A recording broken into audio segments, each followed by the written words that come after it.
محترم بزرگوں اور دوستوں، کتابوں میں آتا ہے کہ اللہ تعالیٰ اپنے بعض بندوں کو بہت رزق دے دیتے ہیں، بہت رزق دے دیتے ہیں جو ان کے ضرورت سے زائد ہوتا ہے، مگر اللہ تعالیٰ ان کو زائد رزق اس لیے دیتے ہیں کہ وہ غریبوں کو، فقیروں کو، مسکینوں کو یا حاجت مندوں کو رزق پہنچا دے۔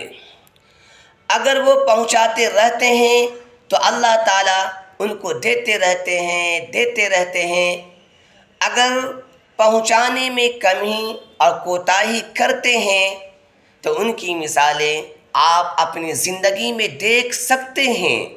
کہتے ہیں کہ حضرت پہلے کام ایسا تھا کہ مٹی کو ہاتھ لگاتے تھے تو سونا بن جاتی تھی۔ اب حالات نے ایسا پلٹا کھایا کہ سونا کو ہاتھ لگاتے ہیں تو مٹی بن جاتا ہے۔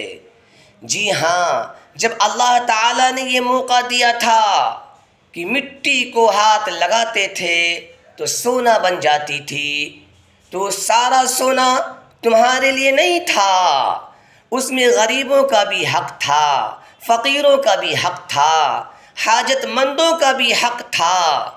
تو نے صدقات کو، خیرات کو، زکوٰۃ کو بھلا دیا اور اس کو اپنے بینکوں میں جمع کرا دیا، اور کہتے ہیں کہ اتنے ملین ہو گئے، اتنے کروڑ ہو گئے، اتنی ہو گئے۔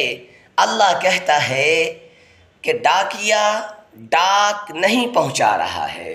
اللہ اکبر کبیرہ۔ کیا کہتے ہیں اللہ تعالیٰ؟ کہ ڈاکیا ڈاک نہیں پہنچا رہا ہے، تو ڈاکیا کسی اور کو متعین کر دیا۔ انسان کے حالات یوں بدل جاتے ہیں، اس لیے ایک ایک پیسے کا حساب کر کے ضرور زکوٰۃ ادا کریں۔